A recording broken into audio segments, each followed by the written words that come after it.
прямом эфире новости Татарстана. Здравствуйте. В студии Даяна Саитова и в начале коротко о главных темах выпуска. Сливают и не краснеют. Здесь и зеленая она бывает и красная. Почему в Залесном появилась красная лужа, выясняет Министерство экологии и прокуратура. С ними пообщался Сергей Хайдаров. Плотина раздора. Сазанчик 1,5 килограмма. Просто оттуда пришла сюда? Да, уже оттуда вылилась на другую сторону.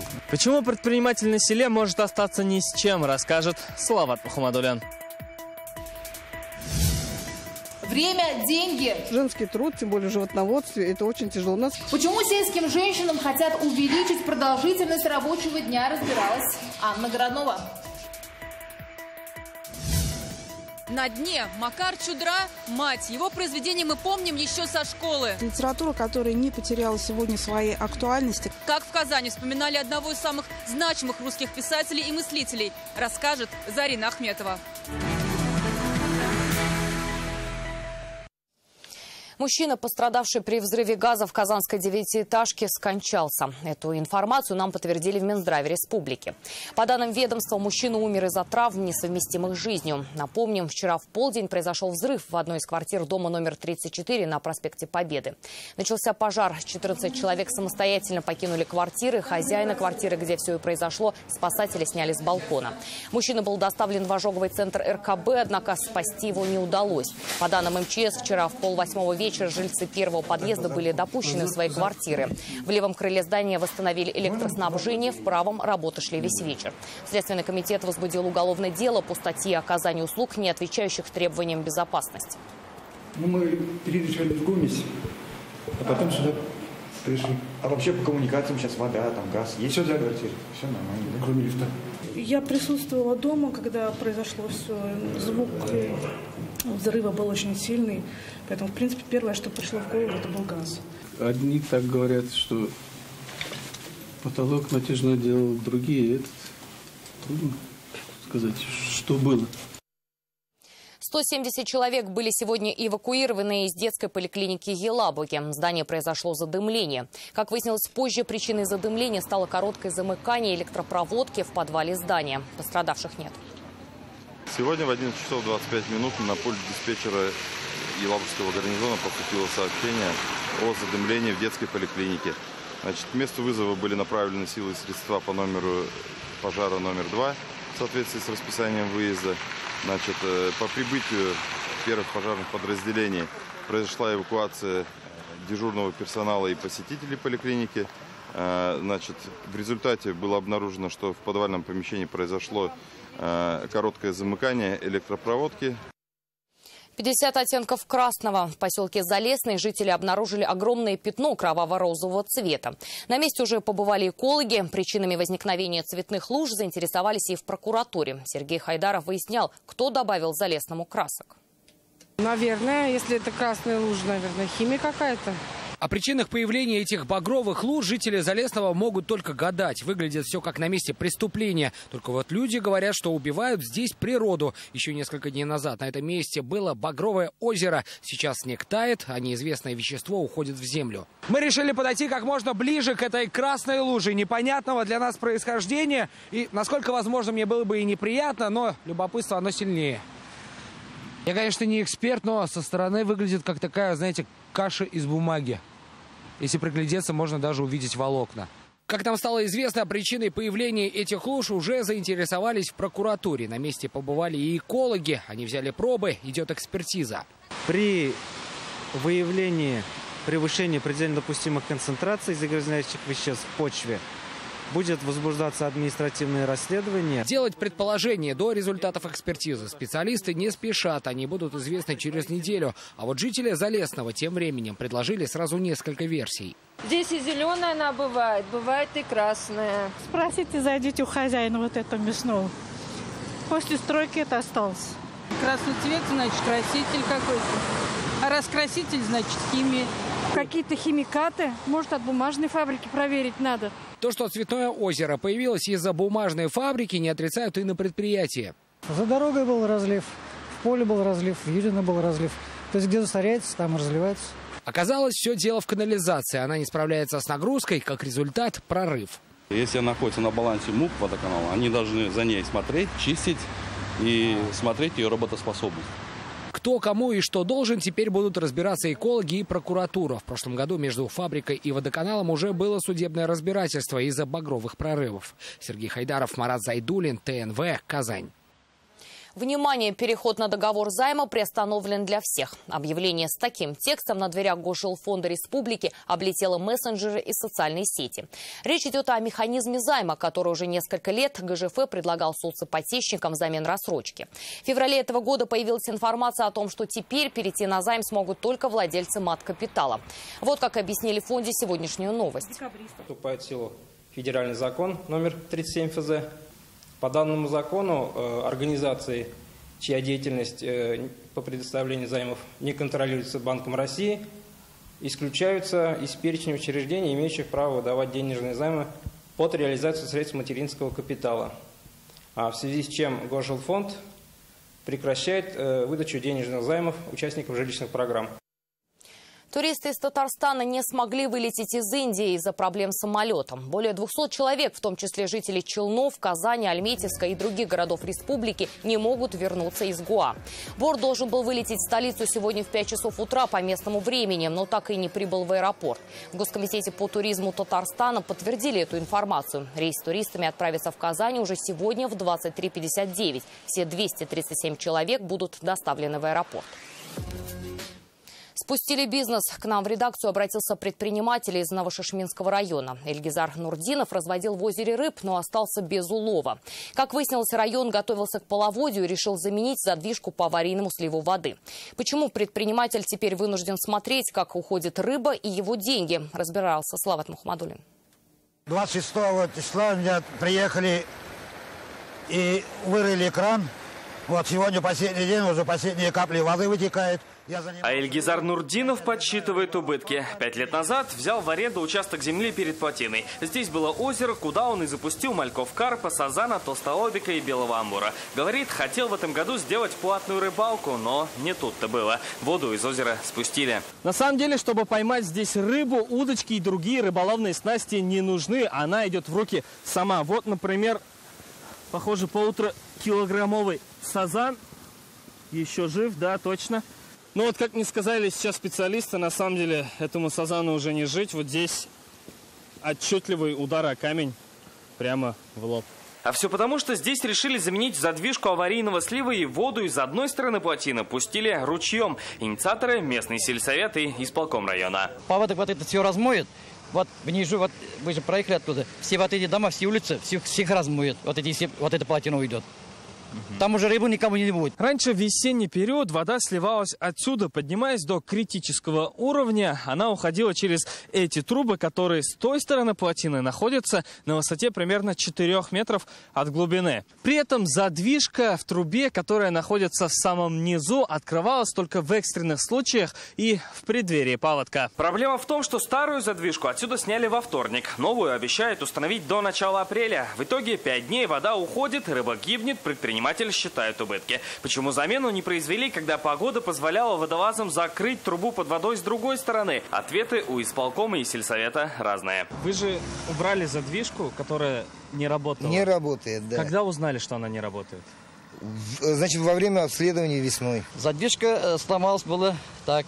В 2016 году они работали, в 2017 вот в эти года. В сельском поселке нет финансовых средств. В любом случае, без слива воды могли пострадать целые села. Но если бы задвижку не пришлось менять, то и у предпринимателей убытки были бы скорее издержками. В исполкоме обещали помочь. Ну, мы всестороннюю помощь ему окажем. Значит, предприниматели. Я все ни с чем. Я не знаю, может, останутся, может... Не знаю, сами видите, подо льдом все, там воды нет. Мы будем следить за этой историей. Слават Мухаммадуллин, Игорь Романов, ТНВ, Новошишминский район. Рабочий день длиннее, зарплата та же. Сельским женщинам могут увеличить рабочую неделю на 4 часа. Сейчас она у них сокращенная, 36 вместо 40, как у остальных. Инициативу обсуждает Минтруд страны. И если нормы 90-х отменят, нововведение может коснуться миллионов тружениц села. Анна Городнова спросила у них, готовы ли работать больше за те же деньги. Встаем, подвинулись. С 5 утра Ольга Короткова на ногах. Дома ее ждут 2 детей, а на ферме телята. Этим всего 2 месяца и уход как за новорожденными. Рабочая неделя 7 часов в день. Что будет, если прибавят еще час? Тяжело будет, конечно. И тут нагрузка у нас большая, и дома, и дети, и нужно успевать. Сегодня все труженицы села работают по особому графику. Их рабочая неделя 36 часов. Эту норму ввели еще в 90-м. Тогда законодатели считали, что женщинам нужно время и на домашние дела. Сейчас эту норму хотят отменить и обязать работать по российскому стандарту. Это 40 часов в неделю, то есть на 4 часа больше. Зарплата при этом не прибавится. Как считает Минтруда России, доить руками сейчас не надо. Корма подводит техника, да и личного хозяйства у многих нет. Алия Романова, она уже 25 лет как на ферме, говорит, работа от этого не убавилась. Под каждую корову надо наклониться не один раз. Сперва подмыть надо ее, потом надо ее помассажировать. Все равно это идет время. Это же не просто так автомат пришел и включил, и само все сделалось. В хозяйстве «Серп и молот» 700 дойных коров. В день с одной по 16 литров. Зарплата сдельная. Но даже если часы прибавят, давать ведь больше молока тёлки не станут. Как вы будете платить ведь во время, если надо во время получить? И что немножко опаздываем, ругать начнет люди, если во время не дают. Но зарплату я не обижаюсь свою. За сельских женщин уже вступились профсоюзы, общественники и депутаты. С городской жизнью сельскую уж точно не сравнишь. Где-то по-прежнему носят воду из колодца, топят печь, возят детей в школу за несколько километров. Человек, который, наверное, предложил вот такую идею, так называемую, наверное, он никогда не жил и не знает деревенскую жизнь. Женщины еще много работают и дома. Есть и скотина, и животные, и, как говорится, сады. Это корни неправильно. Сохранять или нет укороченную неделю еще будут обсуждать. По данным Росстата, в сельской местности сейчас проживают более 20 миллионов женщин. Анна Городнова, Рамзиль Гарипов, Андерсон Тальцев, ТНВ, Высокогорский район, Казань. В каких регионах Поволжья зарплата чиновников выше, чем в Татарстане? Читайте в интернет-газете «Реальное время». В аналитической статье «Надо добавить госслужащим зарплату, тогда они будут работать без коррупции в интересах народа». Это новости Татарстана и далее в выпуске. Светлые идеи для черного золота. По анализу этих параметров можно сказать, здесь есть нефть, здесь нет нефти, здесь есть газ, здесь нет газа. Что придумали казанские ученые, увидел Дмитрий Аренин. Вокалисты и оркестр на первый план. В новой программе государственного ансамбля песни и танцы Республики Татарстан Алия Хайрудинова. Как отвечать на вопросы, доносить свою позицию и реагировать на провокации? Об этом открыто и откровенно. Сегодня члены партии «Единая Россия» провели встречу с участниками предстоящих праймерис. Внутрипартийное голосование пройдет 26 мая. По его итогам кандидаты примут участие в сентябрьских выборах в Госсовет. Встреча в таком формате проходит во 2-й раз. На праймерис уже зарегистрировались 20 человек. Это депутаты, преподаватели, предприниматели, врачи. Это площадка, на которой можно проверить себя, умеешь ли ты быстро и моментально собравшись, аргументированно ответить на поставленный вопрос. Это познание проблем, через которые ты узнаешь, как живет та или иная территория избирательного участка, какие вопросы волнуют людей, их беспокоит, ты узнаешь на встречах через вопросы, которые могут тебе задать. Разработками казанских ученых заинтересовались крупные нефтяные компании. Сегодня в КФУ приехали 27 представителей Роснефти. Они изучают новые технологии, которые позволят облегчить добычу черного золота. Прогрессивные эксперименты и их результат увидел Дмитрий Аренин. Суть проводимых экспериментов в том, чтобы превратить тяжелую нефть в легкую. Так в лаборатории КФУ разработали катализаторы, которые под землей разжижают нефть. Технология позволяет сделать добычу более легкой. Другие катализаторы облегчают уже добытую тяжелую нефть. Тем самым улучшают ее транспортировку и переработку. Наши ученые нашли новый способ искать залежи. На вооружение взяли электроразведку. Излучением делается измерение определенных параметров с поверхности, фиксируются эти изменения. потребления. По анализу этих параметров можно сказать, здесь есть нефть, здесь нет нефти, здесь есть газ, здесь нет газа. Такие технологии в мире сейчас редкость. Как говорят, разработки наших ученых на расхват. Есть договора 5 миллионов и 100 миллионов. Либо мы должны крупные выбирать, либо работать со всеми для того, чтобы выполнить свои обязательства. Достижениями науки заинтересовалась и Роснефть. Казанских ученых пригласили в Москву для более детальной презентации. У нас вот с этого года появилась возможность через систему грантов преподавателям, ученым университетов, которые занимаются, собственно говоря, вот этими поисковыми исследованиями по тематике компании, немножко их финансово поддерживать и получить какой-то результат. Российские нефтяники готовы предложить и постоянную работу. Завтра в КФУ они устроят ярмарку вакансий. Дмитрий Аринин, Данил Филатов, ТНВ, Казань. Как врачи, но только лечат железных коней. В Нижнекамском агропромышленном колледже начались демонстрационные экзамены по компетенции автомеханик. Их сдают по стандартам WorldSkills. Задача конкурсантов за короткое время найти неполадку в автомобиле и устранить ее.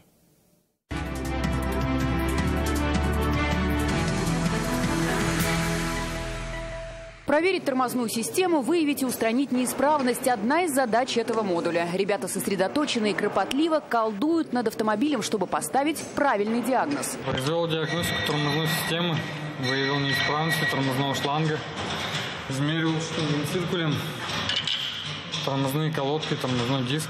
Будущие автомеханики проводят диагностику двигателя автомобиля, проверяют систему торможения, рулевое управление и подвеску, электрооборудование. Всего на этом этапе конкурса WorldSkills 6 разных модулей. За действиями каждого участника следят эксперты. Роль главного эксперта – это следить за проведением, чтобы никаких спорных вопросов не было, если возникают. Решаем это все вместе, а также объективно оценивание каждого модуля. Экзамен по компетенции техническое обслуживание и ремонт автомобилей дал старт череде подобных конкурсов. Сегодня студенты из Челнов на Нижнекамской площадке. В скором времени нынешние гостеприимные хозяева отправятся в Автоград. Студенты нашего колледжа будут также сдавать демонстрационные экзамены по данной профессии в апреле и в июне, 2 группы. Также мы повезем наших строителей на демонстрационный экзамен в город Набережные Челны. В конце всех экзаменов участники получат скиллс-паспорт, который в дальнейшем поможет при трудоустройстве молодых специалистов. Светлана Звонарева, Светлана Шумкова, Рафаэль Ракипов, ТНВ, Нижнекамск. В Татарстане 90 тысяч инвалидов трудоспособного возраста, и лишь каждый третий имеет работу. Как помочь найти свою профессию и что становится главной проблемой, обсудили сегодня на площадке торгово-экономического колледжа. Юлия Муратова о потребностях и возможностях. Алексей Завалишин, инвалид, закончив ТИСБИ, сразу устроился на работу в торгово-экономический колледж. Здесь он разрабатывает учебные программы для таких же, как и он, студентов. Уверен, при желании может заниматься любимым делом, несмотря на ограничения. Все зависит от человека, от самого, как он ощущает свои возможности, трезво ли он оценивает свои возможности. Если человек захочет, выход есть всегда, надо просто его поискать. На рабочем месте специальные условия: определенная высота стола, отсутствие шума и короткий рабочий день, не более 35 часов в неделю. Любой колледж, где учатся более 100 человек, должен выделять места для инвалидов не меньше 2% и создавать для этого все необходимые условия. Так, пандус по закону о социальной защите является одним из них. Создать в образовательных организациях, да и в социуме все условия для того, чтобы каждый человек мог чувствовать себя равным другим людям. Сегодня на встрече обсуждают программу «Шаг в профессию». Она для тех, кто еще не сделал свой профвыбор. Работодатели сами выезжают в школы, колледжи и СУЗы и подбирают кадры. Ищут их и на Обилимпикс. Это чемпионат рабочих профессий среди инвалидов. В планах объединить его с WorldSkills. Обилимпикс, который прошел, дал очень большой и мощный толчок и импульс к движению ребят с инвалидностью для получения профессионального образования, а работодателям показал тот рынок, который пока не занят. Создать условия для учебы и работы – вот главная задача и посыл всех этих программ и проектов. Юлия Муратова, Вадим Ларионов, ТНВ, Казань. Его университетом стала Казань. Сегодня 151-я годовщина со дня рождения Максима Горького. Хотя родился он в Нижнем Новгороде, столица Татарстана стала для него духовной родиной. В этом году в Казани возродили премию его имени и появилась новая выставка. Зарина Ахметова о детстве, отрочестве, юности и литературном наследии великого классика. Каждое его слово Оно действительно вызывает отклик в сердце. Так сегодня вспоминали Максима Горького на улице его имени, возле памятника писателя. Его почитатели, работники музея, школьники. Горький – это большая настоящая литература. И действительно, это литература, которая не потеряла сегодня своей актуальности. Мне кажется, что память о таком знаменитом человеке, как Максим Горький, нужно обязательно хранить. Он приехал в Казань в 16 лет. Тогда все знали его как Алексея Пешкова. Тогда юный Алеша больше всего хотел учиться в Казанском университете. Не поступил. Но пройдет несколько лет, и Горький напишет.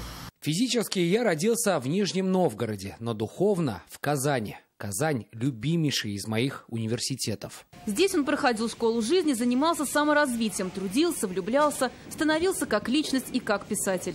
От людей, которые говорили новое, слобожане молча сторонились. Тогда эти люди исчезали, снова уходя куда-то. А оставаясь на фабрике, они жили в стороне, если не умели слиться в одно целое с однообразной массой слобожан. Это отрывок из романа «Мать», который Горький написал более 100 лет назад. Но даже спустя столько времени эти слова не потеряли своего смысла. И даже сейчас они близки каждому человеку. Во-первых, это ведь про человеческие отношения, про человеческий выбор, про какую-то силу характера, и про преодоление, и про культуру. На данный момент я читаю произведения детства Горького. В некоторых поступках мы можем быть похожи. О том, как Горький оказал влияние на творчество русских и татарстанских писателей, говорит выставка «Горький среди нас». Здесь книги, документы, фотографии, воспоминания. Все это материалы из фондов музея, которые собирались к столетию мыслителя. Мы можем увидеть и отношения Василия Макаровича Шукшина, другой писатель, который работал курьером в Москве, и Горький посоветовал ему пойти учиться в литературный институт. Отношение к великому писателю выражают и картины татарстанских художников, которые появились в музее. Сегодня, спустя 10 лет, решили возродить и литературную премию имени Максима Горького. Ее обладателями стали писатели Айрат Бикбулатов и Лев Кожевников. Зарина Ахметова, Александр Вольнов, Рамзиль Гарипов, ТНВ, Казань. Он напишет симфонию специально для КамАЗа. Пианист-виртуоз Денис Мацуев приехал в Челны, чтобы найти юные таланты. В качестве экскурсии тест-драйв на знаменитом челнинском грузовике. Именно рев мотора и сподвиг его на создание нового шедевра. Виртуозную игру маэстро услышала Вероника Гайнудинова. Фортепиано, домра, скрипка. Возможно, на сцене сейчас будущее классической музыки. Они уже на этом пути. Юные таланты, стипендиаты фонда «Новые имена». Вот и первый совет от наставника, пианиста Дениса Мацуева. С завтрашнего утра вам нужно идти к своим инструментам, как говорила Ивета Николаевна. 98 учеников музыкальных школ из Челнов, Менделеевска, Елабуги, Агрыза прошли прослушивание у именитых педагогов и музыкантов. 4 самых талантливых летом отправятся в творческий лагерь. В этом году 4, я знаю, ребенка, наших звездочек, получат такую возможность за счет фонда.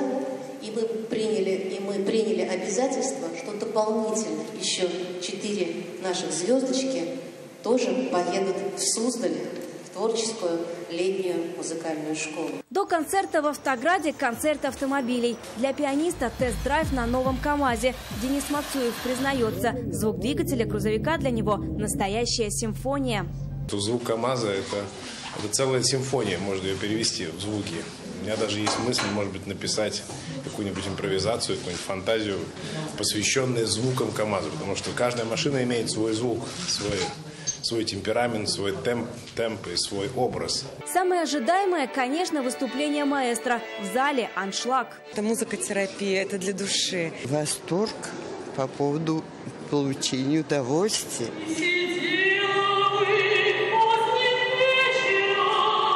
В органном зале весь вечер звучит только классика. Вместе с пианистом-виртуозом на сцене и камерный оркестр Игоря Лермана. Вероника Гайнудинова, Ильшат Аюпов, Рамиль Закиев, ТНВ, Набережные Челны. Все цирковые жанры, титулованные артисты и незабываемое зрелище. В Казани продолжается шоу мирового уровня Гейрадзе Баронетте. Выступление оценил Рамиль Галиуллин. Настоящий праздник страсти и огня, сложнейшая дрессура и оригинальная хореография на манеже «Медведи». Под руководством Алексея и Екатерины Плотниковых косолапые танцуют, играют на музыкальных инструментах и даже на передних лапах пройдутся. У нас это милые мишки, которые настолько очаровывают публику, что, да, наверное, равнодушными не остаются не только дети, вообще все. А еще львицы и суматранские тигры, лошади, волки и верблюды. Каждые выходные для зрителей не просто шоу, а целая история. Каждый из 90 артистов, лучшие из лучших.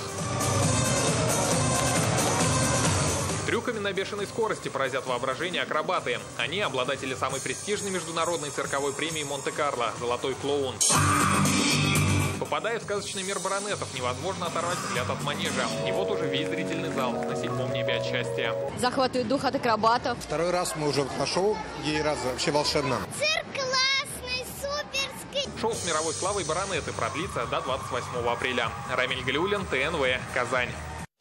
Новые мотивы в столетней истории. Госансамбль Татарстана готовит премьеру к юбилею ТАССР. Программа «Жемчужины народа» – это слияние культуры и сценического искусства. Сначала Татарстан, потом гастроли в Башкирию и Сибирь. В разгар репетиции попала и Алия Харудинова. Айрат Хамитов невольно подпрыгивает, стальным голосом держит такт. До премьеры новой программы неделя. В сплетении песни и танца. Столетняя история ТАССР. Подняли пласт старых песен для того, чтобы уже начать цикл празднования столетия республики. Обещают, программа «Жемчужины народа» полна сюрпризов. В новой программе государственного ансамбля песни и танца Республики Татарстан «Жемчужины народа» впервые за много лет главный акцент будет сделан не на танцорах, а на вокалистах и на оркестре. Будут звучать народные мелодии и, конечно же, татарская классика. Это Сайдашев, это Ключерев. В новой программе акцент на хор и оркестр. Буйство красок в костюмах, в репертуаре песни из Золотого фонда. На этом концерте будут звучать легендарные произведения, как «Зульхиджа», «Энгер-Менгер». Это протяжные песни и песни, которые, к сожалению, редко звучат на основных наших концертах. Чувство ответственности есть, какой-то мандраж всегда какой-то есть. В Татарстане новую программу представят в начале апреля. После премьеры гастроли в Башкортостан и Сибирь. Алия Хайрудинова, Ильшат Мухаметов, ТНВ, Казань. А на этом наш выпуск завершен. До встречи в 21:30.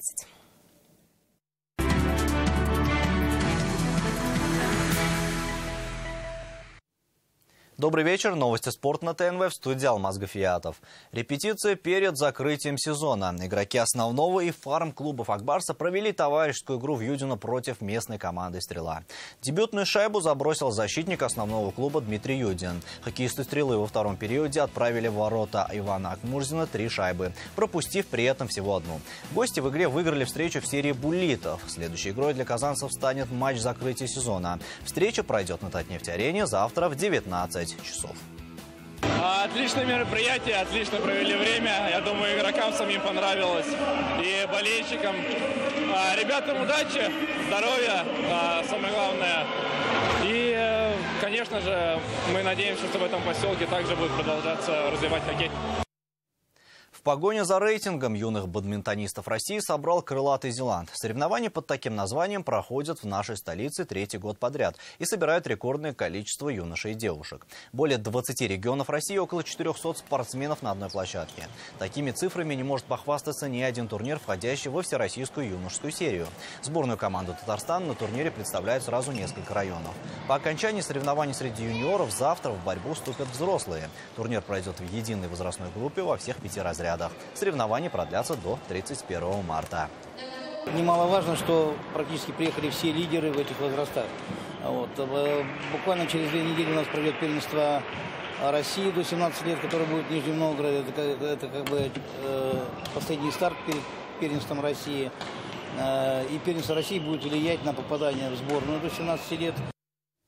Тем временем в Казани стартовали первенство России по стрельбе из малокалиберного оружия и всероссийские соревнования по стрельбе из пневматического оружия. Турниры собрали под свои цвета более 300 спортсменов в возрасте с 11 до 16 лет, представляющих более 40 регионов России. В ближайшую неделю молодые стрелки разыграют 13 комплектов наград в 13 упражнениях. Цвета сборной Татарстана будут защищать 17 стрелков. И это все новости спорта к данной минуте. Будьте здоровы и занимайтесь спортом. До свидания.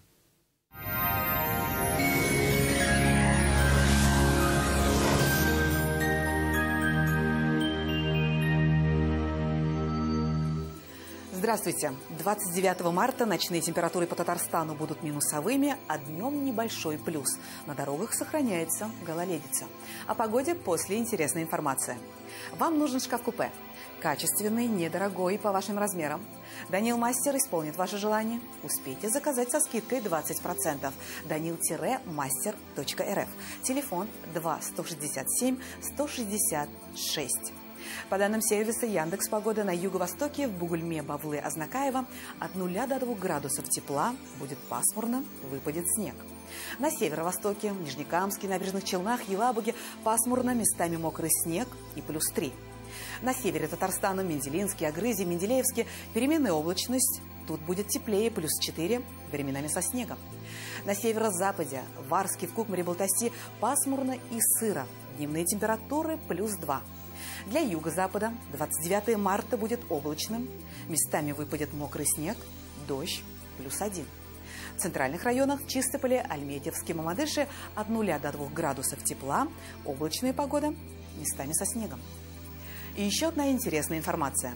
Автоцентр «Луидор Казань» – официальный дилер ГАЗ в Татарстане по продаже и обслуживанию автомобилей ГАЗ. Время покупать новый автомобиль с выгодой до 318 тысяч рублей. Только в автоцентре ГАЗ «Луидор». Телефон 8 800 2002 402. Жилой комплекс «Приволжский» – это уютные квартиры с индивидуальным отоплением в экологически чистом районе Казани. Звоните 561 08 81.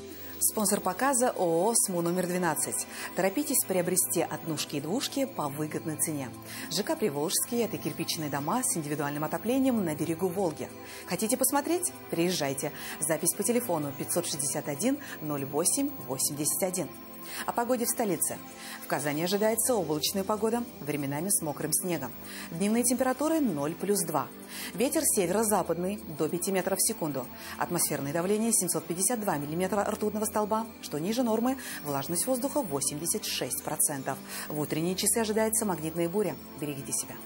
Это вся информация о погоде. В студии была Лейла Латыпова. Увидимся на ТНВ.